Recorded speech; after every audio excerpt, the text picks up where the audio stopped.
And now back to your regular programming. If you speak better to yourself. You showed up for probably the dumbest conversation we've ever had on this show. Let's have that smile again.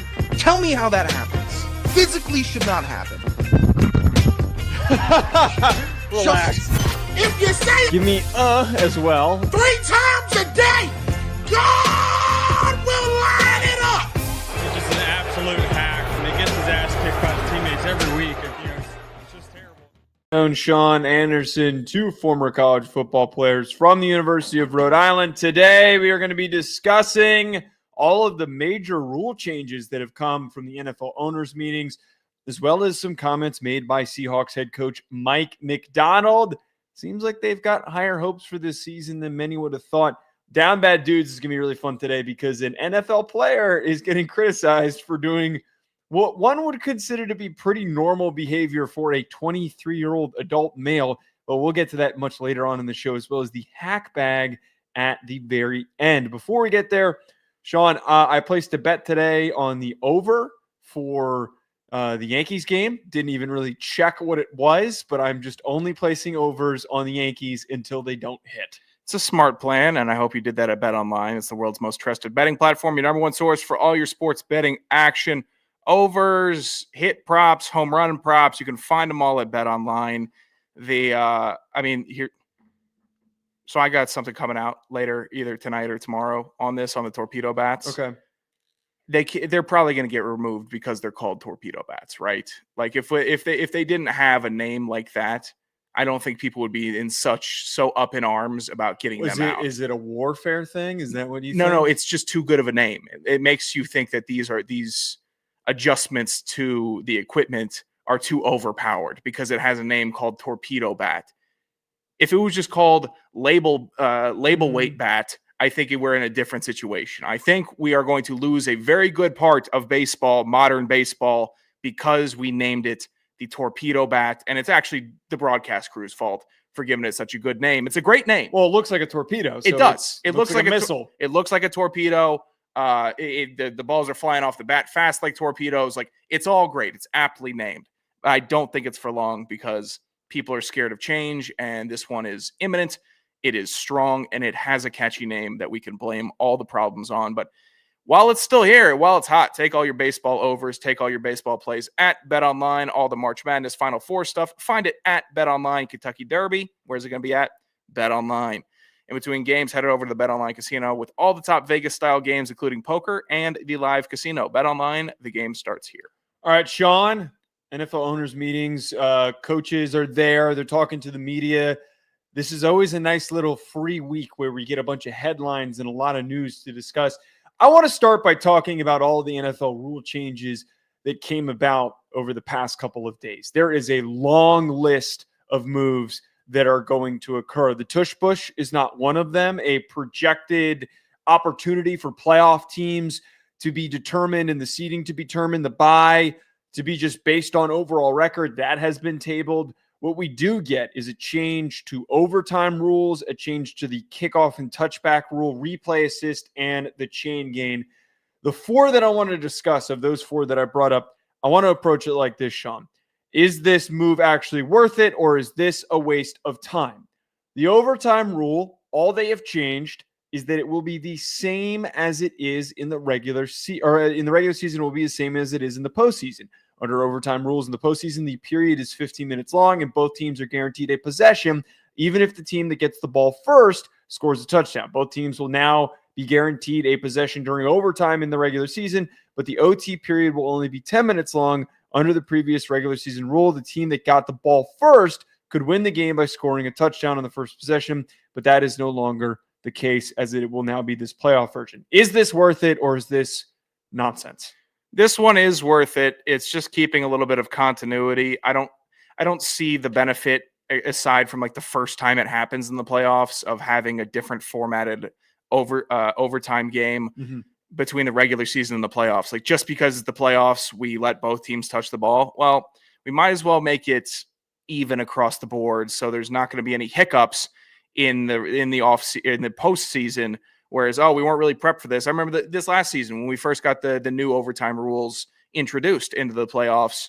there was confusion. There was confusion online. Some of the teams even look confused about their procedure. I think they're going to be fine this year, keeping it all on the same page. This one's fine. This is actually a no-brainer from the brain trusts running the NFL that I'm okay with it. Overtime rules are boring unless they're the college overtime rules. That is the only time I will get fired up and say this change definitely needed to get made. I don't think that I think that what you just said is correct. That the continuity is what's important. It was kind of odd that there was this change to the overtime playoff rule and there wasn't the same rules in the regular season. You should have everybody used to how everything is supposed to be operating when the games have the actual season on the line. I also think that there's just generally always a shitload of confusion. How many times have we had to see broadcasts explain over and over again? It happens more in college, but the broadcasts are constantly over explaining, oh my God, this is what's different. This is what you need to expect. This is why in the playoff it's different than the regular season. Hopefully there's a lot less of that and we can just go out there and play football. I don't know why it kind of reminds me, and this wouldn't work in hockey, but for the longest time, the overtime rules in hockey were not the same as they were in the playoffs as they were in the regular season. I forget exactly what the difference is. Kind of stupid for me to bring that up, considering I didn't actually know what it was. But the continuity is important. If I was capable, I would have been able to bail you out and say, actually, Joe, that way to bring that up. I remember neither that of us know too. shit about ass. Don't know shit about dick. Look, here's the. I didn't enjoy necessarily per se the first overtime rendition in the NFL, but at least it was simple. Coin toss. If you score, you win the game. It's really two elements. If you don't score, you're probably going to lose the game. They can kick a field goal. Once we started adding the layer of it has to be a touchdown. If it's a field goal, they can get the ball back. And now now both teams get a possession no matter what. I get it. But it's such a knee-jerk reaction to a knee-jerk reaction to a knee-jerk reaction just to say you both get to touch the ball in overtime. Whereas the most fair way to do it, coin flip. And we're leaving it up to chance, and then you're going to go play real football. And if you have a defense, you're going to win the game. If you don't value that side of your team, then you will lose the game. And it's just back to football. It's a coin toss and then back to football. It's not a coin toss and now, football's changed. Oh, no, we can't do this. There's no sudden death anymore because people on Twitter got too upset because Josh Allen didn't win the game because their hero didn't get to win. That's not – it feels a little too socialist for what the NFL has given us recently. Personally, and this is a bit of a hot take, I actually would prefer if both the NFL and college football had the same rule. Be great. But I say forget and screw, the stupid shit where you're at the 25-yard line or whatever yard line they get it and they got to march down. I just want the shootout. Just do the shootout. Because you were already at 25 and in's great. You already had this. It is. You already had this dumb cockamamie rule in the NFL where what we're talking about here that they're completely getting rid of, which was whoever happened to got the coin flip basically won the game. That was what was always the most ridiculous shit. That made no sense. And anyone who griped about that, they don't know ball. I'm sorry. Anyone who had a problem with that just wanted to happen to see a coin flip to determine the outcome of the game. I say let's take it to the further degree. You got to be able to score from the 3-yard line. Maybe move it back to the 5-yard line. It's just a shootout. The game will end quicker. It'll be really intense. The Georgia Tech game was a really good example of that. Yeah, here's the thing, though. There's nothing like watching that college football overtime and seeing that inside run play go for 25 right into the end zone. There's nothing like seeing that play specifically. Either we're going for it all on this first play, either running it down their throats or we're tossing it to that corner pylon. We're getting in and we're putting the pressure right back on them. Putting it at the 25, I love it because it keeps the kicker in it also. Yeah. And then the whole time, if you're not scoring the touchdown, they never make it because why would they? Because every college fan knows that ball of iron that gets in your gut, knowing that this kicker is going to come out and shank it way left because it's overtime and his legs are jelly at this point. That theater can't be replaced. It's better than a coin flip. I don't know. I really think that the 2-point conversion shootout was so high pressure the few times that it happened in important games. I know that a lot of people were complaining about it. I don't care. It does get a little bit sticky when we get to the spot where it's like, hey, we're out of 2-point plays. What the hell are we going to call? We're just going to start drawing stuff up in the sand. I don't care. I thought that Georgia Tech game was one of the most intense college football games that I've watched in the past couple of seasons. Here's the thing. I get real romantic. I get real romantic about seeing that bottom ticker scoreboard at the end of the night if there were some overtime games, and seeing a 70 to 67 or That's a good point. Seeing a 60 to 55. However it shook out, I'm like, man, there were some crazy ass games today. And it was overtime, and you kind of just it pulls you in seeing that big score, makes you a little more invested in that overtime. So that's one thing that always drew me to that college overtime, was seeing the inflated, ridiculous scores, because they still counted as touchdowns, not 2-point conversions, which is far lamer in comparison. Right.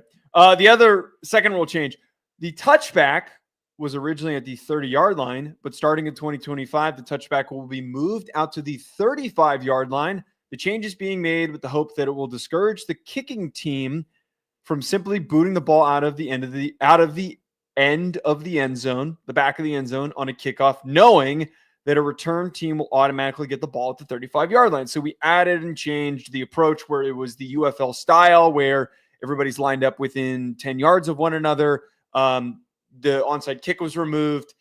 Now you're trying to encourage kickoff teams to actually place the ball in a returnable situation. I'm for this one. Do you think that this is a smart move, or is this nonsense? This is nonsense. It's BS. It's a backhanded compliment to the league is what it is, or it's just backhanded, rather. I don't see what the compliment is. It's just rewarding the offense for being there and punishing the team that just scored that will be on defense by giving them a more disadvantageous position by following the rules that they followed last time. You want to fix this, push the kickoff back 5 yards. Make the extent of where these guys can kick to that 1 to 2 to goal line nebulous range, where if you just put it right in that 5 yard line to 1 yard line spot, you're in a really good chance to cover. How far does this go? How far do we start rewarding offenses for just getting the ball on the kickoff or letting it go out of bounds or getting a touchback? Do they get to go to the 40 and then we get 60 yards of offense? It's just, I don't think they'd ever do that. It just really reeks of analytics are going to tell you you should still kick it in the end zone, and we're going to get more offense and less long drives. I think the NFL and the big brains want to see more quick scoring, shorter fields, 7-on-7 football, and that works with a shorter field. When you have to march 80 yards down a group of 11 men's face, you got to do that. You have to run the ball. You have to churn clock. It has to be meticulous. If you get the ball at the 40, you're a pass interference call away from a field goal. And then you are a pass interference call and 2 first downs from a touchdown. I think that's what the NFL wants. I don't like it. It doesn't feel like a pro heart of football decision to me, even though it's correcting an error and possibly getting more good kickoff returns in the sport. I don't hate that conspiracy theory of believing that this has nothing to do with trying to encourage kickoffs and making kickoffs more entertaining, and has more to do with trying to create more layups for offenses to go down and score. It's kind of crazy to consider that the touchback used to be the 20-yard line at one point. Like it was fantastic. It was not a handout the way it was almost an advantage to have a kicker who could kick the ball out of the back of the end zone. Like that was a huge advantage, but now everybody can do it. So they had to eventually do away with that. The 35 does feel a little bit too generous. There has to be some sort of negative outcome on the field for the return team, though. Like that, I feel like there's only negative outcomes for the kickoff team. It's if he kicks the ball just a little bit too hard, which, newsflash for the average NFL fan who's never kicked a football or knows anything about kicking, it's not as easy as it looks to place the ball in a very specific location. Punting, it's a little bit easier, but it's just like it requires a very light touch to be able to put the ball where it needs to be in order for it to not bounce out of the back, or you end up kicking it way too short, giving an easier opportunity for a return. They should have kept it at the 30. I kind of think that they should have kept this at the 30 because there's just such a large margin for error. 30 is a short field also for me. That is just, it's short. 35. It's a rule. You got to give a little bit of an incentive to return it, though. It's a rule on top of a rule, which is where I think we get caught in the mud. And I think the league gets caught in the mud a lot. Just make the rule. Just make the rule. You don't need to have an added on, well, if this happens. You don't need if-then rules in football. You need this. This takes place. This is the occurrence, not if-then stuff. It's too complex. It's too layered. Just move the team that's kicking it back out of that's kicking off back. Move them back. So whatever the average extent of kickoff yardage can be for these kickers, line it up where it's at the goal line. If they have a great kick, so be it. It goes in the end zone, bang. Then the offense gets it at the 25 or the 30. If they don't and they're kicking on average, then you get a return. I love the old system. The old system was great. I saw plenty of touchbacks. I saw plenty of returns. I saw Devin Hester become a legend in the old system. Who's the return man now? Who's the return man? KaVontae Turpin, and then Jamal Agnew brought back a field goal that was missed. It's a specialty in the sport that people love that is getting eradicated. And I don't necessarily think it was like bringing me in, but it pushes me away a little bit. Is there still a fair catch rule? Am I not remembering this appropriately?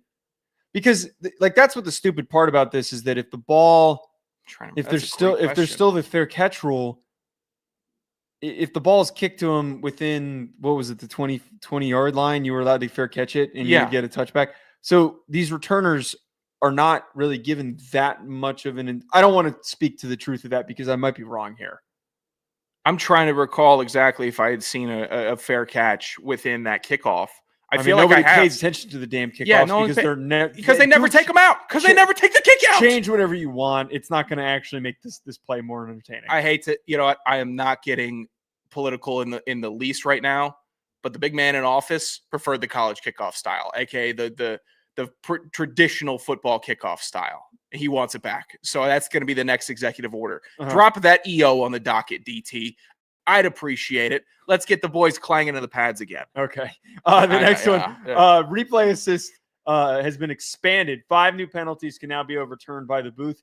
Hitting an offenseless player, face mask, horse collar tackle, tripping, and roughing/running into the kicker. One notable aspect of this proposal is that the replay assist will not call penalties that weren't flagged on the field. So the general premise here is problematic. Expansion of replay assist. We don't want more of that. We don't want more of that shit unless the process gets sped up quicker. Okay. I don't mind if this process is expanded as long as it's quicker. But reading into what the specific penalties that are now overturnable by the booth, I'm in favor of this. They're all penalties that typically have bullshit overprotection by an official because they're trying to make the game way safer than it needs to be. You know, you see all these. We need to add roughing the passer into the mix here. I'd love that. The ability to overturn soft calls because they don't see a play and they just see somebody on the ground, I'm in favor of that. The last part here, replay assist will not call penalties that weren't flagged on the field. That's the most important part to me. That is massive. The refs and the replay used to be the best thing ever. It felt like, wow, I can't believe it. This is fantastic. It's a great football viewing experience to get the replay. And now it just feels like a drag every time they go into that replay booth.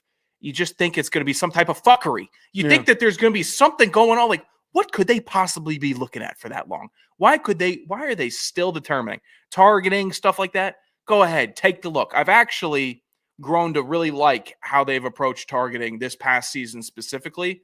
You make the call. I saw way more targeting calls get overturned than I ever expected I would in a season. So that in college and in the NFL, I appreciate that. I think that the way they've operated there is good. But I need less time with officials in the booth. I need less airtime for officials, for official experts, Gene Steratore, Dean Blandino, whoever's in the. I need less of them. I need more of camera on field. I need more of football action being played. What does this put us to? A 4-hour broadcast for a football game? If we keep on going to the sideline to review every penalty, and maybe I'm exaggerating, and 2 of these happen a game. But it's just more time spent not watching the actual athletes play the sport. See, that's where I kind of come down why I have a little bit of apprehension with just the general premise of expansion of replay assist, because then it eventually means that everything is called with replay assist, which there sometimes is efficiency with this. It does sometimes end up being a pretty quick process. If there is more capability to have more access and angles to what happens on the field to allow for replay assist to make and jump in and say, hey, that was wrong, I'm fine with it. I just don't love that there can be so much intervention in a football game. It used to be a sport about getting away with it, not intentionally getting away with it. The cat's out of the bag of trying to fix everything. But it was correct. It was taught like offensive line when you're in youth football, you learn early on. Yeah, offense holds every play and they get called sometimes. Defense, you can do whatever. Like you get the understanding of they're not always going to call it. Corners, they're not going to call push-offs all the time. They rarely do. Cornerbacks get flagged all the time for tic-tac BS. The backside holding penalties this past year on run plays on an outside zone to the opposite side of the field. So many of those. Like, I just need less. It's about the lore of getting away with one in football. It's historical. It's embedded in the game. Similarly to corking bats in the MLB. Similarly to the sticky stuff the pitchers use. You need the edge. You want to win. That's what these teams do.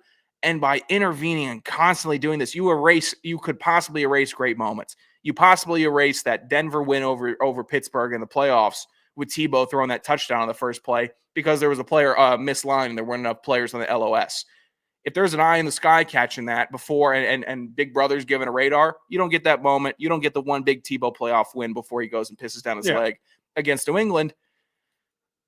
You take away a lot of the sport that's just in it. And I think people will not like the sport when the human element of getting away with something is completely interjected into the sport. Similarly to baseball with the robot umpires. You're going to get real pissed when you know exactly what a strike is and what isn't, and you can't argue with the umpire anymore. You're going to get real pissed when you can't yell at an NFL referee because of his judgment. And when it just goes down to the rule book, you're going to be sitting in your chair in your basement with a dumb look on your face saying, well, my team just sucks. I don't know who to be mad about. I'm going to go kick my dog. That's what's going to happen because you can't take out your anger on the referees.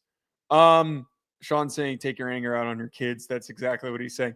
No, there is kind of a funny angle that you bring up there that there's no lucking your way into escaping mediocrity. Now we're approaching the world where if your team sucks, you are not going to survive it. There's nothing but death on the other end. I also how soon do you think we end up approaching that Gemini, the Google AI, is going to be making calls? That's where I punch from out. the booth. That's where I punch out. The more when AI, I don't know what the name of the Microsoft. It would probably be the Microsoft AI assistant, the Bing, whatever Bing AI assistant is. That is going to be making the calls from the booth. Bing AI is calling rugby penalties in football. That awful program. Flagrant foul. Yeah. Can you overturn the AI? They threw it forward. God, that's not allowed in Bing. Good Lord. Oh God. It's going to be sending you Studio Ghibli edits of the play instead of actually giving you a.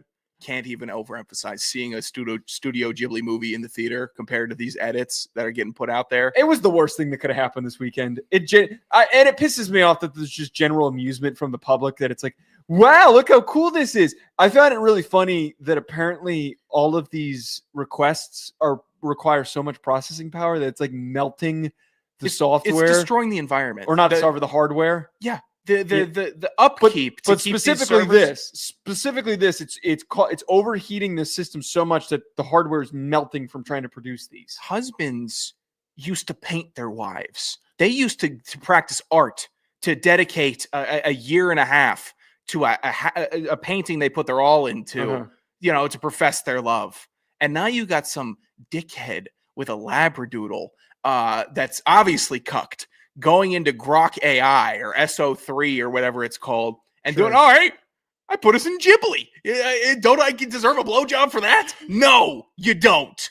You don't, pal. You're the laziest, lowest form of creativity and passion that's ever walked the earth. You're the lowest bar we've had. I at least appreciate, though, Sean, that we're moving away from the weirdos that have sent in pictures of themselves into Grok or into ChatGPT and said, can you turn this into a professional headshot? There are so many people on Twitter where I click into their profile and I'm like, oh my God, why is this considered acceptable? You know, I still Have a blemished, messed up looking, you losing hair, you have a bad hairline, and you don't dress that well. Stop trying to make it look like you've got a big muscular neck and you're in some interesting setting and somebody took a picture of you out in the open in some city. That you didn't do that. You don't leave your damn house. You smell, and we can tell from your original picture that you probably do smell. You look like a dork. Stop trying to make yourself look like an alpha by asking ChatGPT to make a picture of you.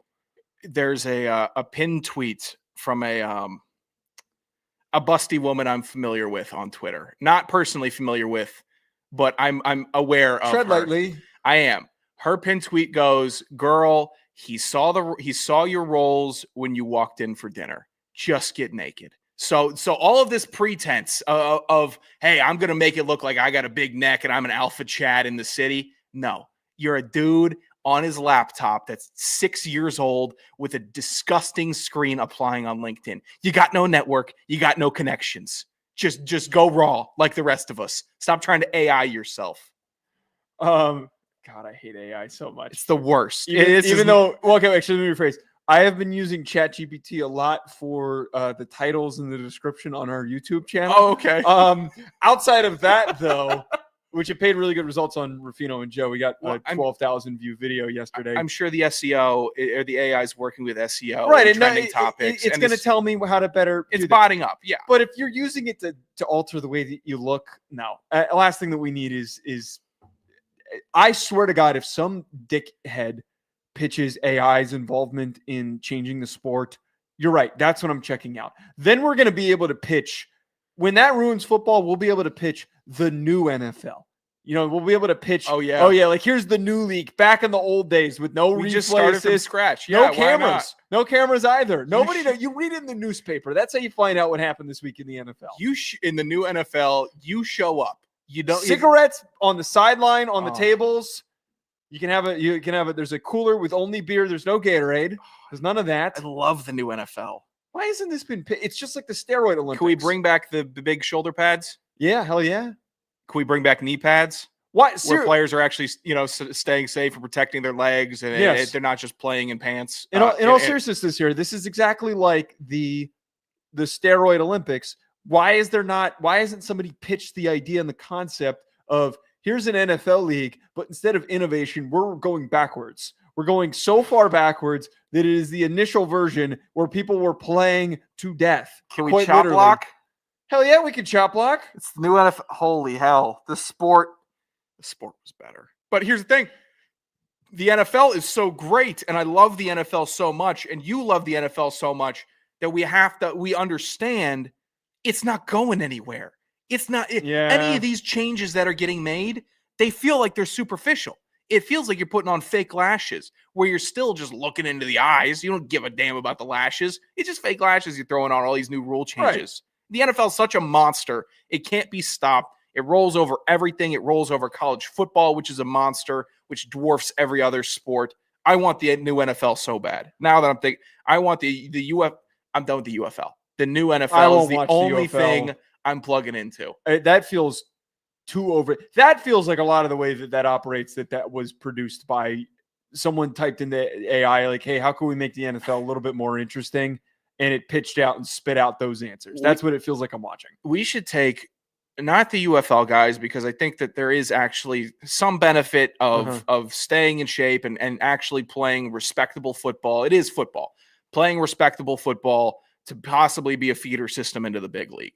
But all these other leagues, arena, the one Mamadou plays in, a different arena league, all the other arena leagues, all the other leagues that are going on, you combine into the new NFL. All 6 to 8 other NFL leagues that aren't UFL, you're the new NFL, and that's where we have our player pool. And now you're going back to playing old school. And we're pulling also from the adult football leagues that are no pads, full tackle. Those guys get it. They're 30 and they like the hitting truck each other. drivers okay. I'm for it. I'm absolutely for it. I think we would get a better league if what the USFL originally was back in the 80s where it was just a bunch of psychopaths playing on really shitty fields that were getting massive contracts with money that was not actually the owners actually didn't have. That was real football. That was back, if it had survived and Donald Trump didn't run that damn thing into the ground, we would have real competitive football. We'd have 2 good leagues. I don't need The Rock pouring his money, all the money into the UFL anymore. I don't. Yeah, I could care less about the product that they've produced. I've waited. I've seen highlights. I'm like, oh, that's football being played. I got no association. No. I got no brand loyalty. No. I love being loyal to brands. Well, we don't have an East Coast team, so we don't have someone to root for. DC has had a team for 5 years. I never went to a game. I should have gone. Jameer plays for him. Or he used to. Does he? Yeah. I should have gone. I love Jameer. I would have been able to. I probably could have got on the field. I didn't go. Maybe that says a lot more about me than as a person and a friend. But I'm not going to that. I'm not going to a game. I'm not going to that game. Screw the UFL. I'd rather go to a youth game, a 5v5 8-year-old tournament. To get us back on track, though, there's been plenty of quotes and headlines that have come out from owners, from coaches at the NFL coaches meetings. Mike Macdonald had a quote that caught my attention. Now, it's a bit of a canned response. Mike Macdonald was asked a bunch of questions about Sam Darnold. He talked about how they felt that it was a move that was going to take them in the direction that they were trying to get to. And he was asked if he thought that the Seahawks are now more of a contender with Sam Darnold. And he very bluntly said, I do. Yeah, I do. Absolutely. So is this legit? Do you think that Mike Macdonald is just giving the go-to coach answer, or do you think that they're actually a contender with Sam Darnold? He said the right thing. That's what you need to say if you are the head coach and you make a big splash acquisition at quarterback, if you make a good acquisition at wide receiver, if you are in a division that is pretty open outside the LA Rams. I can see how he could have convinced himself of this lie to be true. I could see like that pathway where he says, he's following the Costanza. It's not a lie if you believe it. I think he's made himself believe it. Me, this is a big fat lie. This is a lie stamped right on his forehead. Are you kidding me? They're going to be facing, actually, they might be a contender. The Seahawks have a very easy schedule. They play the NFC South and the AFC South this year. So they could sweep and just roll through and have an easy time and lose 2 games to the Rams, lose 1 to the 49ers, lose to the Commanders. And then you're sitting looking at a 12-win Seahawks team that didn't deserve to be there. And then I think he took a look at that. He's sitting here. Who's going to tell me I'm wrong? Joke's on them. I know who we're playing. They're not looking at the future opponents yet. I'm Mike frickin' Macdonald. This is my job to know. I'm going to say we're contenders. I'm going to look good when we make the playoffs. And then we're going to coast in the sunset, even though they're not going to do squat. They won't make a decibel of noise in the postseason if they make it. And during the regular season, all the noise is going to come from the first bad Darnold game where he throws 3 picks or he can't clutch up. $100 million for this, so much so for this guy. Where's the step? We let Geno go. Got that first weekend where Geno wins and the Seahawks lose. It'll be a fun day on Twitter. I think that the key takeaway with this, I know that you're so rooting for this thing not to succeed. You have this weird vendetta against Darnold, but for Darnold at the same time. I've tried to psychoanalyze it. I absolutely cannot psychoanalyze your take on this. You can't get in here. It's a lockbox. Look, I get Mike Macdonald supporting his team and saying that having Sam Darnold takes them further towards being a contender. It absolutely does. Here's my issue with the reality of this. Darnold does not make them a contender. Improving the roster makes them a contender. What made teams like the Vikings and the Lions capable of being in the conversation to win a Super Bowl or to at least win the NFC was the fact that they had well-rounded rosters with smothering defenses, with premier players and starters at key positions. Everybody was roaming in the right direction. Right now, the rest of the Seahawks roster, it's a mess. It's gotten worse during this offseason. They haven't made any moves outside of bringing in Sam Darnold that has improved the team. They need to hit a home run in this draft class. Now, they have a lot of draft picks, so they have the opportunity to seriously bolster their roster. But if they draft the way that they have with their past track record, where they've swung and missed and overreached on guys that haven't panned out and have played to their original projection that everyone thought that they would, it's happened so many damn times with their freaking picks over the past decade. I think that we need to wait before we reserve judgment and jump into this belief that they're suddenly now in the contender conversation or could be in the contender conversation in the next couple of years. A lot of work still needs to be done. I think that we need to really ask ourselves, are they even in striking distance of making the playoffs? That is still up in the air. It's the right. Obviously, you want to instill confidence as early as possible with the team, try to get a narrative and a culture going, try to get that really brewing now and early so everyone could possibly be on the same page when the mini camp starts, when the OTAs start, when training camp starts. You have a message of expectation. This guy's not going home at night telling his wife, oh yeah, this is the year. We're doing it all. Hey, don't make any plans for late January, early February. I'm going to be busy with the playoffs. That'd be really fucked up behavior by his wife. It was like, oh, I booked us a trip. We're going to Cabo. And it's like, excuse me? What are you just assuming that we're not going to be competing in January? She could book that early February trip. She could do that because they just have a gauntlet. And last year, Minnesota, as good as they were, and this is a tough example to call upon, especially with the same quarterback on both teams. They had 14 wins. They weren't, I don't think they were genuinely thought of as a contender at the end of the year after that final game. After that final regular season game, they still weren't thought of as a contender. They were the 4 seed with 14 wins. How could they not be? They still had to get through the Detroit. They still had to get through Philly. I mean, Seattle, talking about the NFC, maybe they're at 8. They're a bubble team. They're a bubble playoff team. They're not better than the Bucs. They're not better than Washington or Philly. They're worse than 3 out of the 4 NFC North teams, and Chicago might be giving them a run this year with them getting better. Right. They're not better than the Rams. They're about as good as San Francisco. They're in the blender. They are in the mix. They're fighting in the middle. They are not I'll go back to Mario Kart here. They're not bagging in the back, and they're not front running.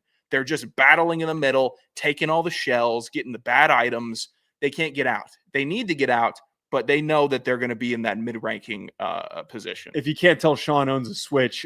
The other fired up for the next game. When's that coming out? Should be coming out. Well, the new Switch drops, I think, in April, or there should be. Oh, they're coming out with a whole new. There's a new Switch. I'm not getting it, but this next Mario Kart game, like I might have to get an Elgato and start recording myself with this. I'm thinking about doing a niche Mario Kart channel of only sniping and only being an aggressive driver. Because the new meta in the game. What if you did just you being a drunk driver? Oh, just what? Me just being hammered and playing Mario Kart? Yeah, get the steering wheel. Drunk driving with Sean. Here, that whole genre is dominated by a bunch of 19-year-olds on Kick, where they get the full driving setup and have their. Yeah, you should. You have no room in your bedroom over there, but you should get like the full like race car or like those truck driving rigs that people get for the truck driving simulator, but for Mario Kart. Those are so. I could possibly be tempted with the wheel setup where then Pounds of Brews hosting a stream, 4 viewers coming in 8th place, coming in 9th place, shut down the stream, go to bed drunk. I have a better idea. We get you a children's size twin race car bed, and then we get you like the steering wheel. And we put it on the end of it, so the shot would just be you in the race car bed, and then you would be inebriated while you're doing this. Here's the thing. Okay, I love where your head's at. That racing car bed. We have to make this living room then a full media studio. I'm gonna have to put that race car bed in the living room where that extended part of the couch is. That's where it's gonna have to go. If I could have a race car bed right there, sure, camera rig, and then I'm playing Mario Kart drunk in the living room, if that's not going to interrupt your process, that's what we'll have to do. Steve keeps bringing up the fax machine. Before we move on to Down Bad Dudes, so while you were talking, I asked Rock, can you make a professional headshot of me using my Twitter profile picture? I'm not doing a bit. I swear to God, that was all I asked, and I will show you afterwards. This is what it made. Well, it's not you. It looks just like me. That does not look like you, pal. This is such a piece of shit. It's not even funny. Elon is. I really hope that he's playing 4D chess and he wanted to tank Twitter and he really wanted to tank all of our overly online activity by making it the most horrendous landscape possible to maneuver, that we just all give up and go back to going outside and hiking and doing all the fun stuff. That'd be awesome. Right now, it seems like he's a jackass, and I'm not in on it. See, Steve thinks it looks like me. Well, Steve is also. I saw you. I saw that you noted that Steve is concerned about the fax machine. He also commented that your hair is real. So that's nice. I've not worn a hat on this show plenty of times. You idiots know that I have freaking hair. Of course, Colin had to start that bit. Colin's got. Whatever. Colin's not even in here enough to be like starting bits and dipping out. Now he's suddenly back to watching the show, which I love Colin. Thank you, Colin, for coming and hang out with us. All right, let's get to Down Bad Dudes, though. Down Bad Dudes, every single week, every single Tuesday, we talk about guys either in our personal life, friends that we know, or listeners, whatever it might be, that has good or bad, mostly bad, dating issues. So yesterday, Johnny Wilson, who was a rookie this past year for the Philadelphia Eagles, big wide receiver. He was like the fourth receiver on the team. He might get a bigger role this year. He's 6'7". He's huge. He's built like a tight end. Decent player, had a couple of nice plays this season. Someone posted a screenshot of his Hinge profile. Now, there's a lot that can be broken down with this. The first being he straight up used a picture of him lined up at the line of scrimmage about to fire off the ball. It was a practice picture. Yeah, sure. But, no, this looks like a game picture. It might have been a preseason picture. Look at that, but look at the background on him. No, but look how many people are in the stands. It's a game picture. That's a game picture. I'm pretty sure that's a I watched a lot of Eagles games this year. He must have just maybe flagged down the one time he got on 3rd and 14. Sure. Here's the point though. One, he's doing the super hardo bit and like, hey everybody, look at me. I'm on the Philadelphia Eagles. Almost feels like a little like if I were pretending to be Johnny Wilson, this is the picture that I would probably have used. It looks like he pulled this off of Google and this is a screenshot. This isn't actually something that he had on his phone.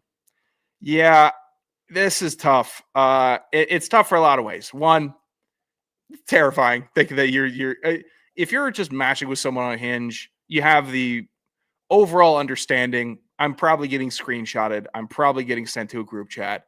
I'm likely getting carved up. And if any of those texts made the light of day, it would hurt. But to have it to be as somebody that's in the NFL, has gone to a D1 program, made plenty of big plays there. Your life's going well. You're on Hinge, looking to get a little bit, and then your whole profile is getting put up on the internet. And here's you. On the contrary, one of the biggest legends in Philadelphia Eagles history of all time, Jason Kelce, he met his lovely wife on Tinder back in college. I know this because I've had to do a lot of investigative research talking about the Kelces and Kylie Kelce, and they seemed happy. They seemed cool and chill, and it's good. And it worked for them. So getting on the apps is fine. You expect it to be on Raya or the celebrity dating apps where that's where they all go. But yeah, this is just, I'm living in Philly trying to get some. I'm Johnny Wilson. I'm 6'7". I can get a jump ball, and I play for the Eagles. Well, pretty cut and dry. But so here's what the issue is now. Somebody pointed out if a 6'6" Super Bowl champion has to use dating apps and he can't just walk into a bar and girls aren't going to be coming up and asking him, hey, do you play for the Eagles? No one's going to recognize Johnny Wilson in a bar, but he's 6'6". He looked like a pro athlete. Like that's the thing. Exactly. You would get the general question, hey, are you a pro athlete? Not even, say you walk in a bar and none of the women are interested in you and you're Johnny Wilson and you're standing around the bar. Some meathead is going to walk up and say, hey, you should play for the Sixers. You should play for the Eagles. He says, I'm actually Johnny Wilson. I play for the Eagles. That guy's jaw drops, creates a buzz. Women turn around. Oh, why are all the dudes standing in line or standing around this guy smiling up at him? Oh, he's an NFL player. Now I get up from out of my chair. That should be the entire procedure of professional athletes dating in real life. Just mention it once and you got everybody on you. So maybe then that's actually an indication of why it's so hard for someone like him to date, because you got a bunch of dumb, dopey, idiot dudes who are wrapped around you while you're standing at the bar. But I would seriously question if a 6'6" dude has to rely on dating apps. I think that the rest of the population, I understand why you have so many issues. Oh, yeah. Why you don't have any success. Mm-hmm. If this man is who you're, because the girls that are going after the 6'6" Johnny Wilson are not going to be competing Johnny Wilson's not competing with the 5'6" guy, the 5'9" guy that's working at Chase Bank or who's working at Enterprise Insurance. Okay, that's not who he's competing. You want him out of your lane? You get out of my pool. You've got your own. He's luxury. in your pool. He's in your pool. He's who you're competing with. This is my competition. Yeah, because you're both 6'6". This is why are you focused on his height? You should be focused on his professional status. He's got access to a luxury pool at a country club. He ain't making that much money. He's not making that much money. He's a late round professional athlete. He's making the same amount of money if you were working at an entry level or not a second, mid-level job at a bank or as if working finance. It'd be the same thing. $300K, $400K, whatever the contract is. How many people do you know in banking? Enough. How many NFL players do you know? Enough. Okay, I'd say you probably not directly, you probably know the names of more professional athletes than you do mid-level bankers across the nation. Yeah, but no one's recognizing Johnny Wilson. That's my whole point. I think he's recognizable enough for his stature. I'm concerned about why he's dipping around in Hinge. Gets set up by a teammate. You're in Philly. There's clubs there. There's plenty of huzz there. Right. Well, yeah. If you go with your teammates, it should be pretty clear to notice. Like, those are the Philadelphia Eagles. This feels like, hey, I'm not on a big time deal. I'm not taking a big expensive vacation to Cabo. I'm chilling in a Philly suburb. I'm on the Eagles. You can find me here. You want to slide over? Hit me. And then I'll have you over. That's what it feels like to me. The rest of the general public, though, I think you should be worried if that's who you're competing with. Yeah, that's tough. All right. Hack bag time. 201-834-4308. Did anyone call 4306? I still would love to know if anyone called that phone number. I've got no update on the 4306 call. All right, this is the hack bag. The mail never stops. This is the hack bag. Hit us on Twitter for questions or call at 201-834-4308. First question, if at Sanderson Radio was fortunate enough to be invited to play in a Pro-Am, would Mr. Golf at Joe DeLeone be his caddy? Why or why not? For context, there was a massive fight that broke out between me, Sean, and our other friend Chance. I unintentionally didn't realize that the fight was much more heated than it was. So, of course, the golf thing has been a multi-day saga. Well, how would you answer this question, though? I'll call back to I would not be your caddy, and nor do I think that you should have me as your caddy. I don't know if I would want you as my caddy. Maybe I would if you could just not do anything caddy-like and just talk to me, and we're just hanging out on the course together. No, you give me a couple yucks. You can't yuck it up for me. I wouldn't be a good caddy for both reasons. I wouldn't be able to do that for emotional support, nor would I actually be able to give you good golf advice. Sam Teet said Sean is on one today.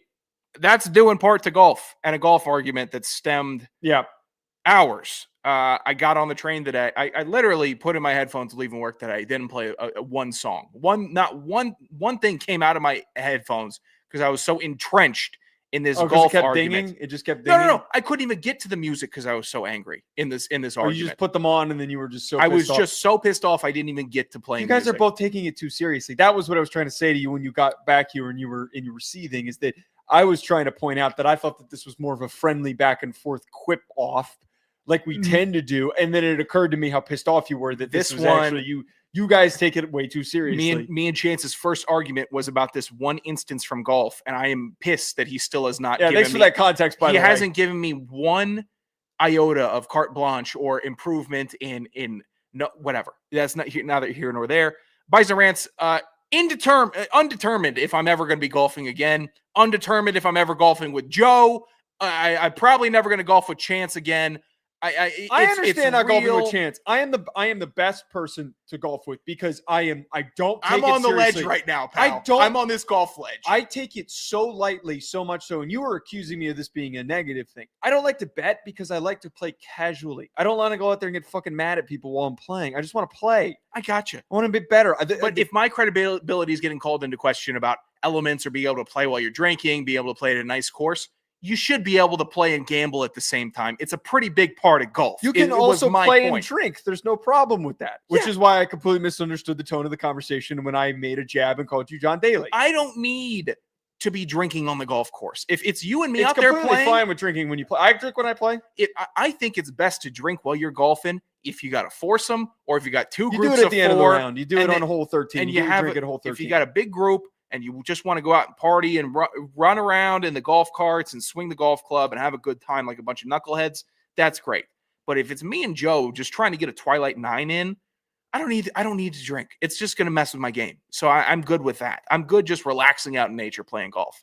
But I'm on the ledge right now. If I'm ever going to golf again. Well, we have a tee time. We have a team time next Saturday. You're playing cancel with me. it. Cancel I'm not it. canceling I might it. sell my called it. clubs. I really Oh, genuinely. you're taking I this might too- sell them. I understand not Beer. playing with Chance because No. you guys have played together and he was up your ass. I completely understand that. Here's the problem. I am so low maintenance to play with. That So may be much so true. I didn't want to walk. I just wanted to ride in the damn cart and play 18 and then get it done with. That may be true. Okay. Very well may be true.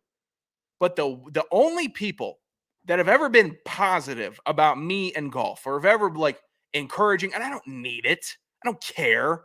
But the only people that have ever shown like, you know what, maybe it's not too bad to get in golf are the great golfers that I know. The guys that should be opening up their cheeks and dropping one on my back for being such a bad golfer. Those are the guys that should be crucifying me. Whereas the only people that do are people with the same handicap level as me. But I'm so not. why are we Okay. crabs in a barrel? I'm And not just, the one who was criticizing you, though. That was what was misunderstood. This all started by no. The problem was, and the whole argument that was created was because you criticized the concept of me just wanting to drive a little further to go play on a good course. That was where we got off on the wrong foot. Yes. So you shouldn't have. There should be no criticism for that. For me, just trying to find a good playable course. Your boy likes to go an actual play. I prioritize Okay. the distance, how accessible golf is. There's not a lot of accessible courses. I also, and this is going to be something that you're going to hate to hear, I actually like going and playing different courses every single time. If I can go find a new course that I haven't played and it's a little further, that's why I picked that. That's picked the fine course with that was me. an hour I and love 15 trying away. out new courses. So it's a Okay. different challenge every time. It's not just, oh, they're moving the hole. It's a different Yeah. hole placement today because it's a Wednesday, not a Thursday. That's fine with me. As long as they're all within appropriate time and driving range. I've never needed golf to be like an all-day thing. All these moron dudes in their 30s with wives and kids, they're all like, oh, why does my wife get on me? Why is she bitching at me for always trying to golf? It's because you're taking 8 hours, pal. You're removing yourself for 8 hours. Wait, but there's nothing wrong. It should be a 4-hour ordeal. It should be. No, you're not. 4-hour ordeal. You can't play 18 holes in 4 hours. Yeah, you can. It could be a 30-minute drive, pull up, the warm up. I hate. You're not pulling. Okay, so I this never, is like, where hit the now range we're beforehand. now we're falling off the. Okay, so you should hit the range before you play. Oh It's perfectly normal. Get a couple of swings in. It helps you kind of get in the groove and maybe identify any issues that you feel like you're having. Know what you need to work on when you're out there and you're playing. It should be a 6-hour experience minus including It's the far travel. too long. That is far too. What are you? Take your time. But What are you identifying as a 30 handicap? That of I'm not what a I 30 would lock in at today. 28, 25, 26. What if you were at under a 20 handicap? What are you identifying in your warm up? Or you should just go out there and say, swing feels good today, fellas. Or swing feels like shit today. Not, God, I really just got to keep this shoulder tucked. I want to finish. Well, my I'm not chest going to out. I'm not going to I gotta- identify anything like that. But like if you show up first swing on the tee box, you're going to shank the shit. You need to like get a feel for like that's 98% of the rounds I've ever played. what you're shagging the shit. No warm up and just duck it right into the fairway. Next shot's good. Takes one swing. The 6-hour ordeal part about it is not an issue though. It being a 6-hour event is normal because you should have to drive a little bit. Us leaving Hoboken, it takes 20 minutes to just get out of Hoboken. That's fair. So there's no driving, no course that's 10 minutes away from the outskirts of Hoboken and Jersey It City. takes about 10 minutes to get out. But if we're leaving in the afternoon, I get it. There's probably a little we bit would of go traffic. play in the morning so that we can actually play in the good weather. Well, we can get on the turnpike in 8 minutes then. Shouldn't take 20 minutes to get out of Hoboken.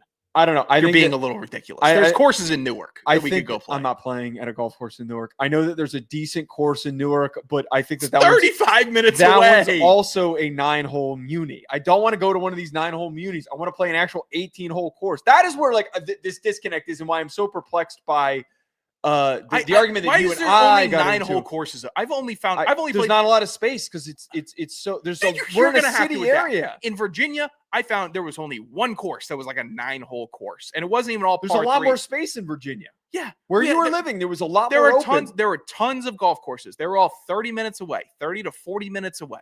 That felt like an appropriate time trade-off to go do the activity of golf. Okay. Some days we got there in 30 minutes. Some days we got caught in traffic for an hour. What do you think we did better golfing at? The hour-long traffic or the 30-minute traffic? Well, that's why I think you open things up, and it should just be the general belief of this is when in our schedule we're going to go play. We're going to be planned for 6 hours. You get lunch afterwards. You get a drink maybe at the clubhouse, and then you leave and you go home, or you do it beforehand. You keep saying that you want it to be a hangout. That's what the hangout aspect. You take your time while you're playing. You enjoy the process of actually playing and feeling good when you hit a couple good balls. That nice hang is great, and that nice hang occurs from hole 1 to hole 18. And then afterwards, typically, hey, great round today, fellas. Great effing round. Great to get out here. Let's do it again. Can't do it next week. Maybe in a couple months we go out golf again with this same grouping. Whatever it is, you figure it out, and then you just go. You disappear. The days I golf with guys for the first time, and they want to go get lunch and drinks after. So you're like, no, we just did the activity. I like all you fellas. I like it, but now we're going into overkill. But I don't understand why you're against that part of it, because that's the whole part of the part. This is where when we were arguing with Chance, and Chance was or you were arguing with Chance, and I was a bystander in this. The whole him saying that you don't understand the golf etiquette. That part I kind of agreed with, but I didn't understand he was being that mean to you about it. I didn't read any of the shit that he was saying. And it's the golf etiquette. I'm not being critical to you. It's just the understanding of like, hey, when we go take our time. It's part of the, like, let's go. Did you know in Japan that when you go golfing and it's a full 18-hole game that you're playing, you stop in the middle of it and you get lunch in the middle of it. It's like a full day. I'm aware. thing. I'm aware of golf etiquette. I'm aware of the hole-in-one. I'm not saying that you have no etiquette. Etiquette is not the right word. I'm totally aware of how golf operates. I've golfed at very nice clubs. I'm not trying to say that you're socially inept. That's not what I'm saying. That's not what I'm saying. But I tip the cart girl. I do everything I need to do. Okay. I'm a bad golfer. So a lot of what my golf revolves around is maintaining pace of play, keeping that up, so I am not impacting others with my just drop a new ball. I do that struggling golf. I do that all the time. Whenever I lose a ball, I just drop a ball. I take a stroke, and then I go hit the new ball wherever the ball was dropped. Yeah, that's nice. I don't dig for balls. I don't do that. That's fine. You just knocked that off balance. That's okay. Awesome. We're gonna figure this out. We're gonna play on Saturday. I think that we're gonna be fine. You're gonna discover which I am Saturday? not this Saturday. Next Saturday, you're gonna discover that I'm not as high. How you were playing next Saturday? You're gonna discover I'm not as high maintenance as you think I am, and that we're gonna have a decent time. If we will determine if we want to involve Chance, who you and him have a battle with today, and if he can actually play with us and not be a jackass, then we can keep playing with him. Now, I'm not calling him a jackass directly on the show, but he was being. You guys were both being really aggressive with one another, and it occurred to me until afterwards. How was I being aggressive? I was just okay. We can't discuss an argument that took place an hour ago on a group chat that none of the listeners are in. Okay, fair. You didn't really get under my skin today. The only time you did was when you said you were too good to golf at a Muni. Whereas if we want to golf on a Thursday and it's like 4 p.m. and it's summertime and we can get twilight hours. Hey, well, it's almost like we do something at 4 p.m. on Thursdays. Oh, that's a good point. 5 p.m. Say we want to go get a twilight Wednesday when we don't. Sure. Well, you got Friday and I want to do a twilight. We'll figure it out. Then you do a 9-hole walker, and that's fine. You just want to go out, get some air, do some golf. I don't want to walk. What do you mean you don't want to walk? You run 12 miles. I could use some walking and golfing this year. In a while. You better get ready to walk. I'm going to do some walking up here. All right. Now, last question, because I know you got to get out of here really quickly. Taking Belichick and Saban out of the equation, who's the football version of LSU's Kim Mulkey? Full-time RBF, resting bitch face, and cantankerous attitude in pressers from Bison Rants. It's Lane Kiffin. I don't think I could have had an easier answer. That's Lane Kiffin. He does the whole sassy outfit thing Lane now. Rude, Yes, incredibly. He talks shit to everybody on Twitter. That feels like more shtick. I'm trying to think of any of the rude coaches. the hell is rude? He's always trying to dress like some 45-year-old hip dad that is a partner at his finance firm or law firm. Yeah, you know what? Kiffin works. I don't know. DeLeone was kind of rude that one time, but he just wanted to be called. No, I wouldn't. Coach I wouldn't. Sanders. I wouldn't say he is. I don't know. There's a lot of coaches are getting soft now. There's a lot of baby-faced coaches like Mike McDaniels in Miami. Like he might start getting rude because he's bad. Like most of the coaches that start getting attitudes, they're losing and they get grumpy and they get cantankerous. Mulkey's a winner, so I don't know why she's upset all the time. Like what that whole shtick with her. Like Well, it's just like Saban was upset all the time. Like Izzo, can't shut up about the transfer portal, and Mac Brown couldn't shut up about the transfer portal in his last couple years at UNC. Who was the Syracuse coach before Fran Brown? I feel like he had a bunch of Dino Babers. Oh no, it wasn't him. Boeheim was cranky. Popovich has been a crank recently. There's a good amount of options, but all these young coaches, they're too nice. They're too online. They know their image. They're very focused on it. We did have a brief question in the chat. It was asked by Don't you have to get off? Right now it's 5. I'll be okay here. Okay. Just one quick question. Ryan wanted to ask a question. Ryan Roberts did. I need a ranking of your 3 favorite draft Twitter personalities and 3 least favorites. Please be very specific. Top 3 favorite: Matt Miller, Daniel Kelly, and who's that other guy? Oh my god, I'm gonna blank on his damn name.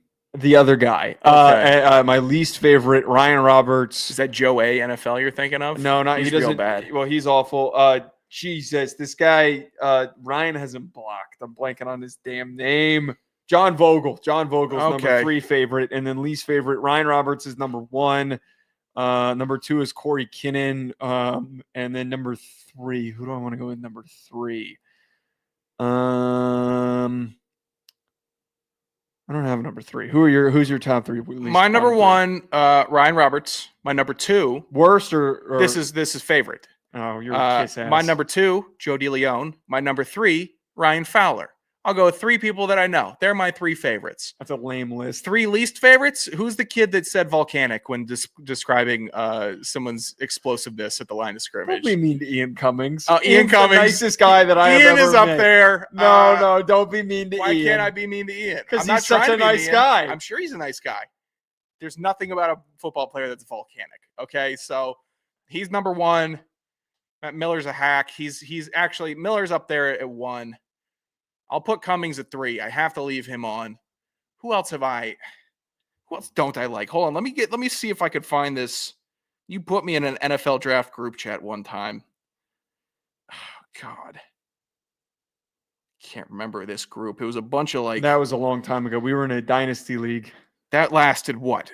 4 weeks in that dynasty league? Yeah, I think we put $20 into it too, which was annoying. Who got that $20? Who has my $20? Someone just pocketed that, I'm sure. That can't happen. I would like that back, actually. If Did you come in first? No, we didn't even finish the season, I don't think. Someone won. God, yeah, that can't happen. Someone just walked around my $20 and someone kept it. Someone probably won that didn't get paid out. No, I think somebody did get paid out. Oh, hold on. Is it this Joe Stinks at Fantasy? This is the exact group chat. Great. Is Alex Gilstrap a NFL draft guy? He Doesn't do it anymore. That used to be our co-host on Believe in NFL. I think I had to pay him $20. He might have been the one who was running it. What about Josh Berg? I don't know who that is. Alex Simpson? Man, none of these people are active anymore. Alex Katzen? He's still active. Alex is a good guy. I met him in Indy a couple times. What about Lorenz Leanweber? I don't know what Lorenz. Actually, he works for some European team. Jack Despero?